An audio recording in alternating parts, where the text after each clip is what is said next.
Жогорку лиганын мыкты көктөрүн чүйсүп ким болду экен деп атасыңар?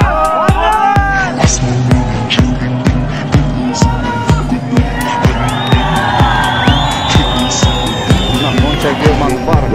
Мана фул баратatan.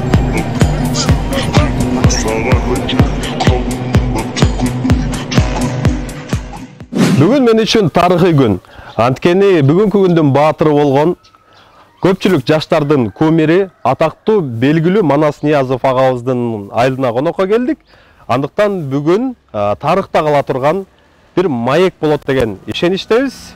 Манас Ниязов агабыздын өмүр таржымалы тууралуу, ошондой эле мал чарбачылыгы дең эле койчу жашоосун чагылдырып бергенге аракет кылабыз. Андыктан Агровет Азия көрүүчүлөрү бизден алыстабай бирге болуңуздар.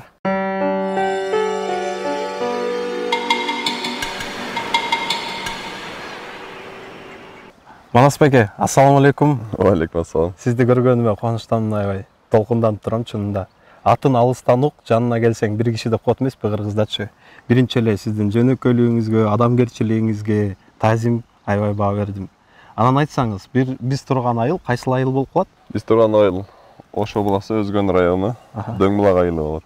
Ушул жакта төрөлүп өскөнсүз? Ушул жерде төрөлүп, ушул жерде чоңоюп, ушул жерде өстүк. Айтсаңыз, ошол кичинекей кезиңизде ким болом деп кыялданчу элеңиз? Эми жаш кезимде, мен жаш малымда акаларым улакчы болгондо, атам улакчы болгондо, ошолор аркасынан ээрчип жүрүп эле мен да ушу улакчы болдум. Ошолорду көрүп жүрүп мен да улакчы болом дечмин да.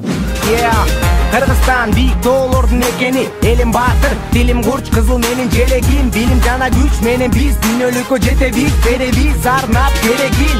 Элим үй бүлө жөнүндө айта кетсеңиз. Кайсыл жылы үйлөндүңүз? 2018 үйлөндүм. 2 балам бар бирсе азыр. Улусу канча жашта? Улусу 4кө чыгат бирсе. Экинчиси 3кө чыгат. Сонун аттары? Чоңун аты Ахматбек, кичинекейин аты Чубак. Ошол угушум боюнча Чубак ажынын урматына коюлган дейт. Ооба, эми ошондой ниет кылып, ошондой Чубак ажынын атына койгонбуз. Ошондой болсун деп ниет кылганбыз. Аябай аз болуп кетти. Манас байке. Жакшы эле болчу, азыр чөтө эркелеп. Сонун ат экен. Чымында атат окшойт. Мага жакты.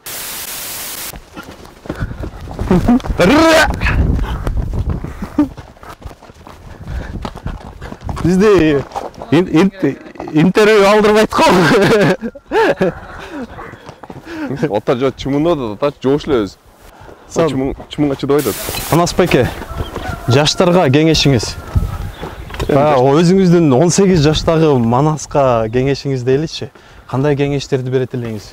Кандай каталарды кетирдиңиз балким? Ошол тууралуу. Эми жаштарга кеңешим жакшы окуш керек. Биринчи кезекте. Биринчи кезекте эми кичине баш иштеш керек да, эми улакта делечи. Ооба, баягы улак десе эле, баягы көп улак десе эле тренка кылат эми. Ал жерде эми улакта деле акылды требует этет да, мындайча айтканда. Эгер акыл менен иштебесең, баягы көп жаракат аласың. Ооба да, акыл менен иштебесең көп жаракат аласың. Эми команда улакта көбүнчө акыл керек да.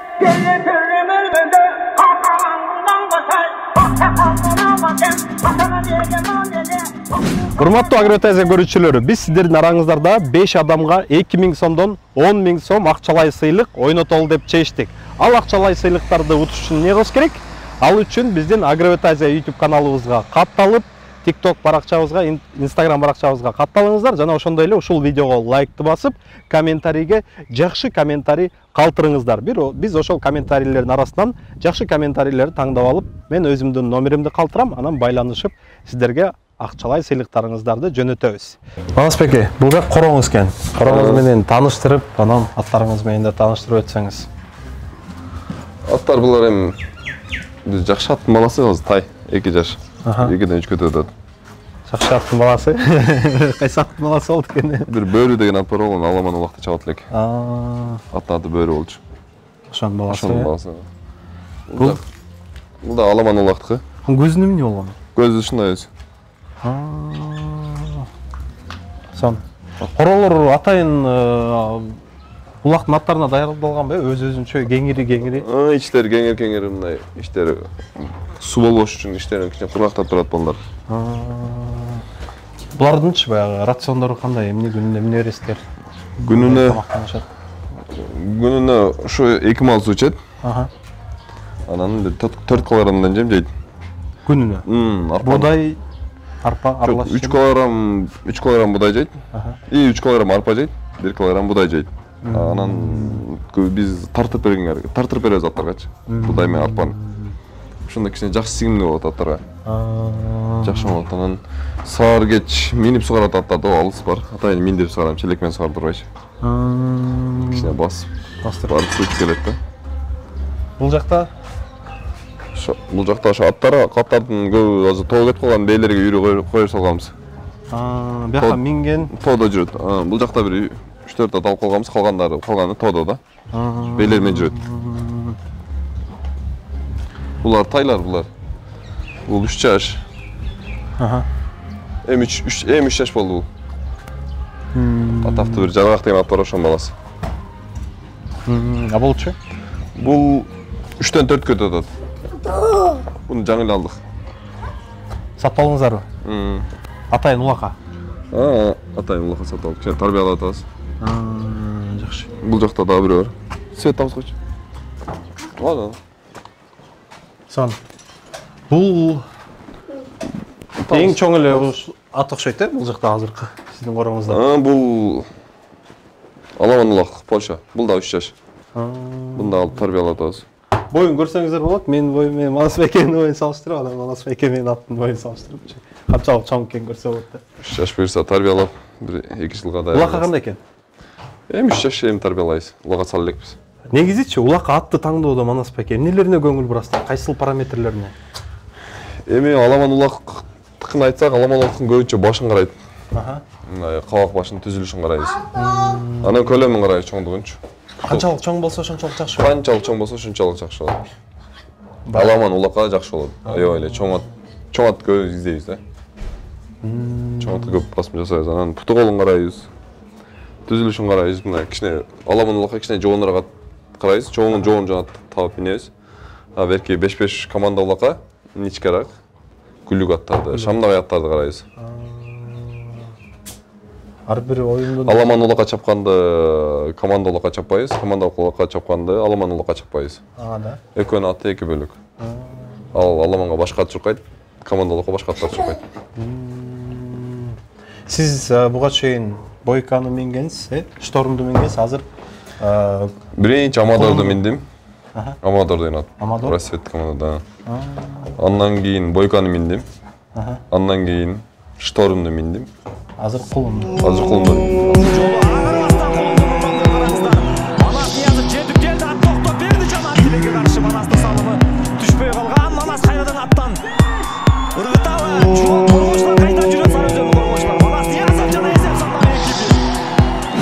Ошол сиз минген аттардын ар бирөөнүн өзүнүн өзгөчөлүктөрү бар эмеспи? Ар бирөө мындай өзүнүн быктысы дегендейчи. Ошол тууралуу айта кетсеңиз, кайсынысы кандай эле, кайсынын неси жакшы эле дегендей. Мен мингенде Амадорду мингенде өзүм да жаш балым эле. 17 жашымда ошондойдо миндим.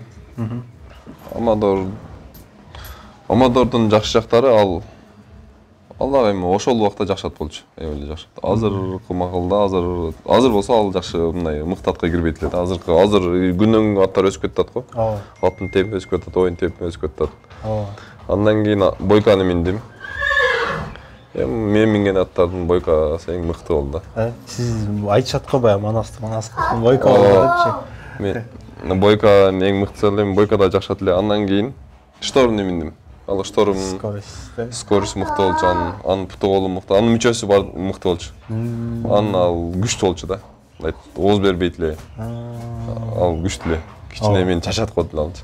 Да. Эң күчтүү минген аттардын күчтүүсү ошол болду, мындай. Күч жагынанчы. Ооз бербейт эле. Мындай мисалы башка аттарды бир 15 күндө суутсак, аны бир 2 ай суутат элек да. Башка балдар 1 саат минсе, мен 2 саат минип суутчу элем аны. Суутушу келиши да кыйын болчу анчы. Бирок өзүнүн түзүлүшү мындай өтө чоң эмес, э? Чоң эмес, бирок мындай жакшы карасаң көкүрөктөрү, буту кол жоон. Андан кийин Кулундуну миндим. Кулунду дагы акылдуу ат экен. Бирок ал бул мындай буну тезирээк суутасын. Оңойраак буну иштеш. Буну оозу да жумшагыраак. Башка аттарга, мен минген аттарга караганда буну оозу жумшак да. Акылдуу башкарыш да оңой, Башкарыш. каралаганга сонун деңиз. Көп чачатпайт.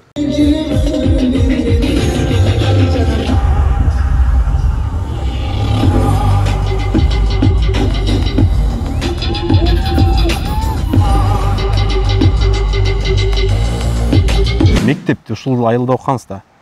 Мектепте мына кичине шаар жакта окугам, Курманжанатка деген мектепте окугам. Курманжанатка деген орто мектеп бар, 8-чи.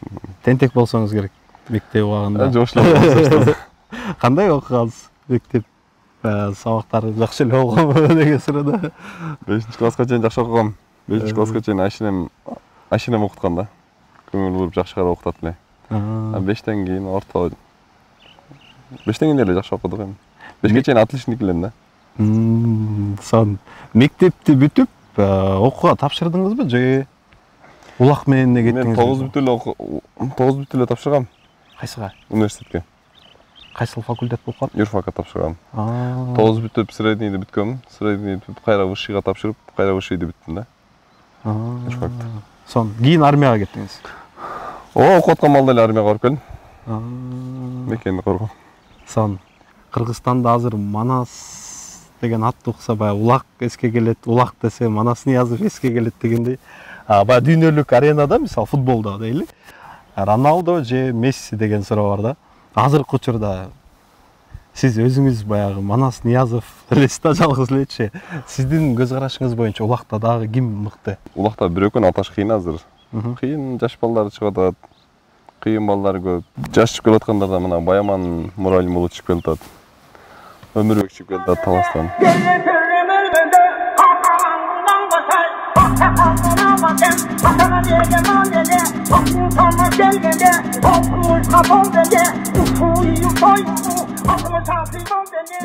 Манас байке кичинекей кезинен эле баягы улакчы болом деп кыялданчу экен. Анан ушундай Кыргызстанда эң алдыңкы, эң белгилүү улакчы болушуна кандай шарттарды түзүп бердиңиздер, кандай тарбия бердиңиздер? Балам бул өзүнөн болот экен да, бул ошо тоого чыгат эле жайлоого.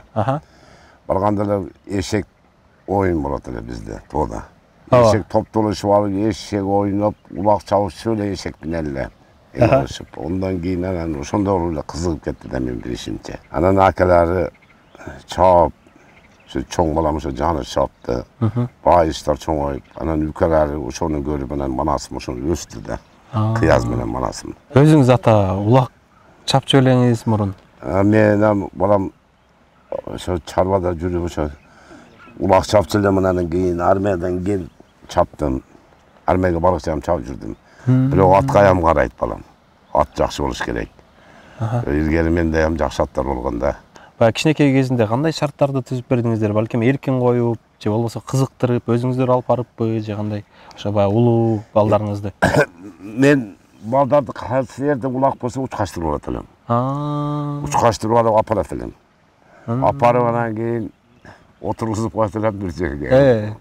Карап өзүнчө кызыгып, ай ата мындай дешип жүрүп, анан кийин секин ошо менен кетишти да. Үлгү көрсөтүп берген экенсиз да. Эми Манастын бир эле улак чапкан эмес балам, мен мындай айтсам. Манасым бир эле улаксан эмес, бар жолу жакшы муну. Куданын берип коет экен да. Анан кийин Кудайга шүгүр апасы менен мени умрага апарды балам. Ата ажыга апарып келди, Кудайым бардыңар болсун балам. Рахмат. Анан ояка апарды, о жерде муну тааныгандар ушунча экен балам. Ушундай эле бир саат ошо ошо эмен умрада. Катта саат. Ошонун тагында берди да эмени местени. Карабайсың, ошол жерде кой союп берди. Манас тааныган бар экен, бир сакалды тилине түшүнбөйсүң. О жерде кой союшам толуп агылдым. Биздин мыйман кылды ана. Арабтар мыйман кылды. Ошол жерден эле мен ыраазы болуп кеттим. Анан кийин ояктан келдик. Мына бийи болсо апасы экөө дагы эмеге жөнөттү, Дубайга. Дубайга барып келдик. Аякты көрүп келдиңиздер? Аякты көрүп келдик. Мына насип экен балам. Сонун. Бардык ата-энелерге ушундай уулдар насип етишин. Болсын Тілек балам, қылады. ар жерде болсын балам, айналайын. Өткенде да бір нәрсе есіме кетті. Аха. Орозоға жақын қалғанда бір 5-6 күн Орозо келіп қалды. Анам манасқа чалып тұр да біреу. Мынау жалпақ таш деп қояды. Баласы пұты қолы іштебейді екен. Ананы атасы hem касалман екен. Манас кішкене жардам бербейсің депті. Анан кейін ошоны өзі эле беріп қойса болады да. Ооба. Анан ой балам, бұл саңа ушунчалык чалган болса бер балам ошо машинени дедим. Машина жакшы садан машина утуп сураптыр. Ошо машина менен баласын больницага апарып, алып келип туруш керек экен. Ошого текинге жок экен ошондо атасында. Бер балам дедим. Анан Кудайым ошол жерден болду деп чыккандан келип анан үйгө келишип минип кетишти. Ыраазы болуп бир сүйүнүп атат балам. Анан бул Кудайдын бергени, кара, Аллах Таала берсең бирөөгө кайтат да бу. Ошондой эле бир аптадан кийин дагы ондон жакшы машинеге таштап алды. Улакта ушунда балам. Кудайым ушундайларды көп эме кылат. Сон боорукерлигине тазим чынында. Бере бер балам дейм. Ончо-ончо бирөөгө тай сурайт, башка кылат. Махнет берип коет. Чынында үлгү ала турган инсан, тарбия ала турган бизге үлгү да чынында жаштаргачы. Ушундай Манас Ниязов агабыздай жаштар көп болсо буюрса, Кыргызстандын келечеги кең да. Болсун балам, арпанды. Заманыбыз тынч болсун. Урматтуу көрүүчүлөр, билип коюңуздар, Агроэтазия бул Кыргызстандын бардык районундагы филиалдары бар агровет аптекалары жана ошондой эле фермерлерди, дыйкандарды окутуп, жакшы маалымат жеткирип, өнүгүшүнө салым кошкон компания. Андыктан сиздердин кандайдыр бир сурооңуздар бар болсо, сунуш пикирлериңиздер бар болсо, биздин бардык соц тармактагы баракчаларга жазыңыздар, катталыңыздар. Биз дайым сиздердин кызматыңыздардабыз. Андыктан дайым биз менен бирге болуңуздар. Экинчи балам төрөлгөндө күн аябай суук эле. Аябай суук эле мен улактан, мисалы топтон аламан улакта элек да. Ошондо КСКам мен чоң КСКам бар го. Ооба. Ошо КСКам кичине травма алып калган болуш керек эле. Улак чапат эле да КСКамчы. Улак чапат эле мен топтон аламан улактын топтон улакты алып, топтон чыктым да, жалгыз чыгып, тилешке карап айдайсың да. Топтон жалгыз чыгып, тилешке, топтон чыгып эле тилешке карап чапсам, мындай жалгыз чыктым да топтон, жалгыз чыксам КСКам буяктан мындай чабып чыкты. Магачы мындай чабып чыгып турмага кошулуп, чапты, тилешке карап, экөөбүз кеттик азыр. Кетип туруп сүйүнчү бер дейт. Болбосун дейт. Ошон күн эсте калган, бирөөнүн акысын жеиштен корком. Бирөөнү капа кылыштан корком. Эми бирөөнү капа алып, бирөөнүн акысын жеген адам көп көрбөйт экен да бул жашоодо. Эми аз жашасак да көп нерсени көрдүк да. Пайгамбарыбыздын Мухаммед саллаллаху алейхи вассаламдын өмүр баянын окуганбыз, ошо китеп чыккан. Оюндун ардында эми машыгабыз. Анан мисалы эртең улак деген күнү эртерээк жатып, эртерээк эс кылам. Мисалы эртең улак деген күнү уктаганга аракет кылам. Эми анан оюңа чыгарда балдар менен общий сүйлөшүп, чогуу общий сүйлөшүп, бири-бирибизге дук берип, мисалы оюндун ичинде да кимибиздин колу жүрүп атсага кичине сүйлөп, досум аракет кылайлы деп, ошону дук берип турабыз. Кээде мисалы улакта мындай да, кээде мындай оомат келет, кээде келбейт да. Оомат келсе не кылсаң да окшошо берет, ыргытсаң түшпөй турган улактар түшүп кала берет.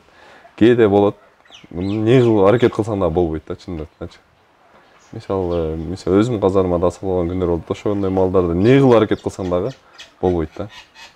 Ал оомат деп билем да. Кээде кол жүргөндө не кылсаң дагы ол түшө берет. Кээде болбой калат. Өзүңүздүн казанга сабылган учурда кандай абалда болдуңуз ошо? Жаман эле болдук. Биринчи жолу болду окшойт. Биринчи жолу болду. Балким ал ошол баягы жинденип, алсырап, мындай өзүнүн моралдык жактан таштап ийгенин натыйжасы эмеспи? Баягы биз утулуп баратканбыз да. Утулуп атканда мындай десем бир шокто болосуң да. Эптеп утушуна аракетин кыласың. Анан мен ал жерде улакты алдым. Казан жакын экен, эми не кылып болсо да салыш керек деген ойдо салып салдым да. Көрсө ал биздин казан экен. Мен да андай нерсе бизде көп эле болот да. Мен өзүм чөктүргөнгө аракет кылам. Эми баары Алладан деп билем да мен. Мисалы ар бир жаман иштин артында жакшылык бар. Ошондо деле мен өзүм чыктым. Эми бунун артында сөзсүз жакшылык бар деп өзүм айтам да. Сөз артында жакшылык бар депчи. Эми Алла Таалам көп өткүзбөй эле берди жакшылык. Кийинки чоң оюнда чемпион болдуңуздар. Чемпион болдук. Эми ушу не дейт элек. элге жакшы кызмат кылып берсе. Эми коңшу өлкөлөр бардыгы өнүгүп кетти. Биз кичине калып кетип атабыз. Ошо элге жакшы кызмат кылып берип, Кыргызстанды өнүктүрсө, ушу уруш болбосо, тынчтык болсо, митинг болбосо, эми ушинтип элге жакшы ак кызмат кылып берсе эле болот эле. Анда билбейм. Сен элге ак кызматымды кылып бергенге Даяр элем. Баягы кыргызда жакшы сөз бар да. Балаңдай кара, душманыңдай чап деген да. Эми атты мисалы караганда жакшы ухат менен, мисалы команданын аттары 1 жылда 3 эле жолу чабылат да. Ошо сөздүн артынан айтканда жакшы кара, бирок душманыңдай мин деген сөз бар да. Мисалы мингенде аяп минсең, ошо ат бузулат да. Айнейт уже атты эркелетиш керек да. Атты мингенде каттык минип чабабыз, мингенде. Эми аттар 1 жылда 3 эле жолу чабылат, ошого даярданат да. Эми ал коопсуздук десек, эми коопсуздук бар Алладан келет го. Мисалы оюнда деле биздин оюн коопсуздукта мисалы. Эми жашоодо көрүп атабыз да, травма алам десе, жөн ат бастырып жүрүп травма алган балдар болуп атат. Ат бастырып кетип атып жыгылып калып травма алган балдар болуп атат. Көчөдө машинадан травма алып калган балдар, тренировка кылып травма алып калган балдар болду. Эми оюнга чыгарда биз мен мисалы мен Алладан эле деп чыгам баардыкчы. Эми кырсыктаса, көчөдө деле кырсыктап калабыз деп эле чыгам. Эми ушуга чейин Алла таалам сактап эле келатат. Мисалы кышында тренировка кылбайбыз кышындачы. Кышында ошо жумасына ошо эң болбой калды, бир жумада 2-3 жолу улак чабабыз да кышында. А уже бизге ошо тренировка жетиштүү болду. Жайында болсо залга барабыз. Залга черезден барабыз. Бир күн барабыз, бир күн эс алабыз. Анан бош маалда ат минип ат тарбия кылам. Манасбек, баягы билебиз, сизди Америкага чейин чакырышканда, баягы биздин балдарды тарбиялап бер. Ал жакта 2016 келди. 2016 келгенде американецтер менен кичине достошуп калганбыз. Алар менен достошуп калганда алар ошолор чакырган келип, бизге конок болуп кетип, кичине үйрөтүп кетибизди депчи. Ошол сунуш эмне болду? Жыйынтыгы. Сунуш сүйлөшүп барууга федерация болуп сүйлөшүп, мончактуу убакыт кетип аттык эле. Биринчи кетип атканыбызда карантин болуп калды. Кийин кетип атканыбызда кайра калып калдык, буюрса эми дагы барабыз буюрса. Ал жактагы жаштарды үйрөтүп бекенсиздер ошондо? Же кандай? Ошакта улакка кызыккандарды үйрөтөбүз да. Американын, сон сыймыктанабыз чынында. Калып кет десечи Америкада, биз деле кал, биз деле машыктыруучу бол деп. Жок, бияқта ата-эне менен турам да мен. Айылда. Айылда ошо ата-энемдин басынан эле бияқта эле жүрөйүн. Кетпейсиз. Неке? Биз Кыргызстандан өтө жер жок го. Туура, эң сон. Бизде Америкага кете албай көп ким бара. Бирок мекенди сүйгөндөр мекенди ичинде эле деңиз. Жаштарга биринчиден жакшы окуш керек. Эми бар жакта эле акыл керек го. Жакшы окуп, кичине ыймандуу болуп, адам менен мамиле кылганды билип, ат минип, ошо улак чабып, тренировка кылып чыгайса, улак чабатка дейм. Сон. Чоң рахмат Манасбек. Бизге керектүү, жаштарга үлгү боло турган, тарыхта кала турган бир сөздөрүңүз менен бөлүшүп кеттиңиз. Сизге чоң рахмат, келечегиңиз кең болсун, акыбалыңыз Алла Таала тең болсун. Өзүңүздөй уулдарды тарбиялап эми чыгарып берет деген ишеничтебиз. Сизге чоң рахмат. Рахмат, силерге да Алла ыраазы болсун. Ишиңерге ийгилик. Рахмат. Элиң кызмат кылып жүрө бергиле. Чоң рахмат Манасбек.